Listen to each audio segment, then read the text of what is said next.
আমার পছন্দের খাবারের তালিকার মধ্যে প্রথমেই আছে মুরগির মাংসের রোস্ট। এই রোস্টটা হলে মনে হয় আমি প্রতিদিনই খেতে পারবো। আমার মনে হয় না যেটাতে আমার কোনো অভক্তি আসবে, এতটাই আমি পছন্দ করি। আর এই রোস্টটা কিন্তু একেবারে বিয়েবাড়ির স্বাদের মতোই হয়, মানে বিয়েবাড়িতে বাবুর্চিরা যেভাবে রোস্টটা রান্না করে এটা স্বাদ হুবহু তেমনই। সেটাই আমি কিভাবে সহজভাবে বাসায় রান্না করি আজকে আপনাদের সবার সাথে শেয়ার করব। তাহলে চলুন দেরি না করে পুরো রেসিপিতে চলে যাওয়া যাক। পর্যাপ্ত পরিমাণ তেল নিয়েছি এবং তেলের মধ্যে আমি রোস্টের 2 পিস প্রথমেই দিয়ে নিচ্ছি এবং চুলার আঁচটা ফুলেই দেওয়া আছে, এটা ফুল আঁচেই ভাজতে হবে। আর এই রোস্টের মাংসটা আমি হালকা একটু মরিচের গুঁড়া এবং লবণ দিয়ে 10-15 মিনিটের মতো মাখিয়ে রেখেছিলাম। এটা ফুল আঁচে ভেজে নিতে হবে, কম আঁচে ভাজলে কিন্তু শক্ত হয়ে যাবে, সেজন্য এটা ফুল আঁচে করে ভেজে নিতে হবে হালকা বাদামি কালার হওয়া পর্যন্ত।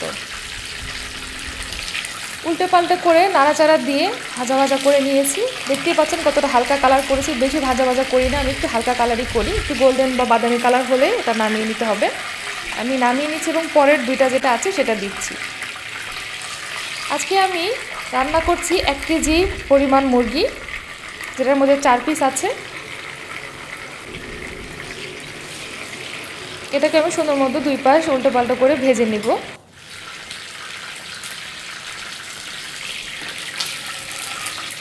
এটা সুন্দর একটা কালার চলে এসেছে, এখন এটা আমি নামিয়ে নিচ্ছি।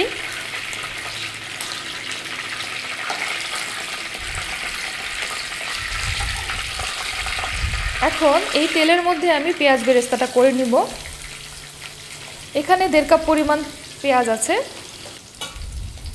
1.5 কাপ পরিমাণ পেঁয়াজ কুচি করে এরকম করে বেরেস্তা করে নিতে হবে। এটার মধ্যে একটু পেঁয়াজের পরিমাণটা বেশি লাগে। আমার এটা সুন্দর একটা কালার চলে এসেছে, এখন আমি এটা নামিয়ে নিচ্ছি।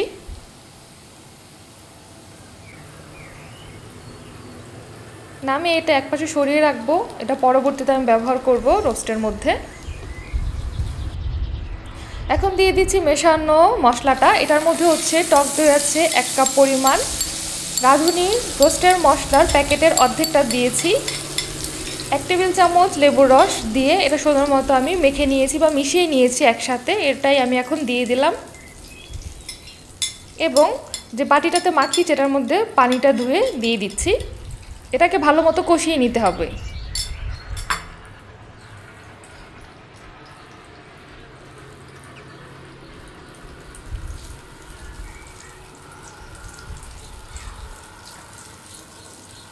এখন আমি এর মধ্যে যোগ করে দেব আদা রসুন বাটা। 2 চা চামচ আদা রসুন বাটা দিয়ে দিচ্ছি।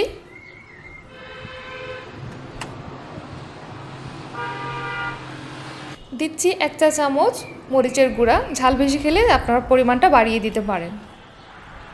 দিয়ে দিচ্ছি 1 টেবিল চামচ পরিমাণ টমেটো সস, দিয়ে ভালো মতো মশলার সাথে এটা মিশিয়ে নিতে হবে।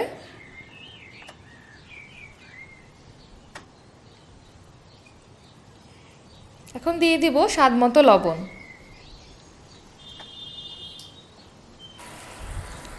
চুলাটা হাই হিটে রেখে এভাবে বলক তুলে নিতে হবে। বলক চলে আসলে ঢাকনা দিয়ে ঢেকে চুলাটা মিডিয়ামে করে এটা অপেক্ষা করতে হবে কষানো পর্যন্ত। 3-4 মিনিট পর দেখতেই পাচ্ছেন ভালো মতো কষানো হয়ে গেছে, তেলটা উপরে চলে এসেছে এবং মশলাটা সুন্দর করে কষানো হয়ে গেছে। একটু নেড়ে চেড়ে দিতে হবে যেন তলানিতে লেগে না যায়।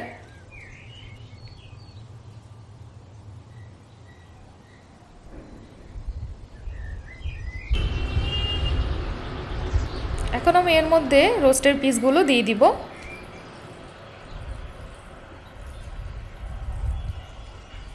আর এই ক্ষেত্রে চেষ্টা করবেন বড় কড়াই বা পাত্র নেওয়ার জন্য।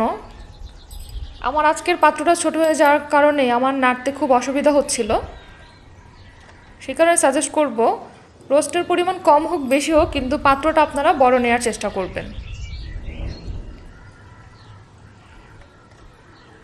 এখন আমি ঢাকনা দিয়ে ঢেকে এটা কষানোর জন্য রেখে দিব, যেন মাংস থেকে যদি পানি বের হয় রোস্টের থেকে একটু পানি বের হয়ে আসবে এবং ভালো মতো কষানো হয়ে যাবে। এটাও আমি 3-4 মিনিটের জন্য এভাবে মিডিয়াম আঁচে কষিয়ে নিয়েছি মাংসের সাথে ঝোলটা।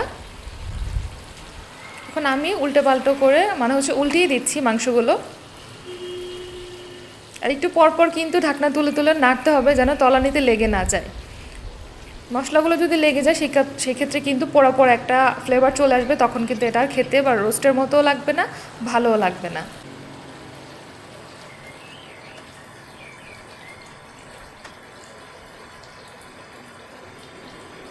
এই পর্যায়ে এর মধ্যে দিয়ে দিচ্ছি 1 কাপ পরিমাণ তরল দুধ।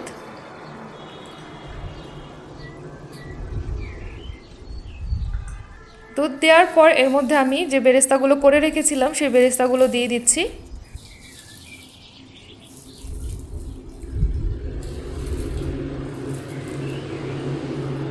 দেওয়ার পর ঢাকনা দিয়ে ঢেকে রাখবো, এখন নাড়ার প্রয়োজন নেই। চুলার আঁচটা মিডিয়াম থেকে আরেকটু কমিয়ে নেওয়া হয়েছে। আবার 2-3 মিনিট পর ঢাকনা তুলে এখন আমি নেড়ে দিব।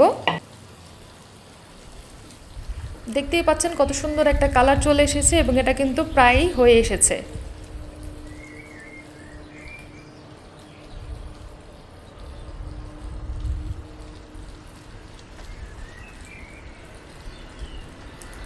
এপিট ওপিট করে উল্টে দিচ্ছি।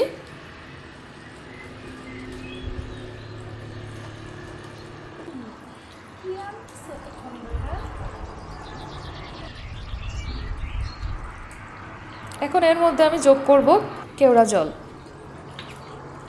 কেওড়া জলের বোতলের যে ক্যাপটা সেটার মধ্যে আমি 2টা দিয়ে দিচ্ছি, মানে 2বার দিয়ে দিলাম। এখন এর মধ্যে আরও যোগ করছি মজার স্বাদ আনার জন্য 1 চা চামচ ঘি।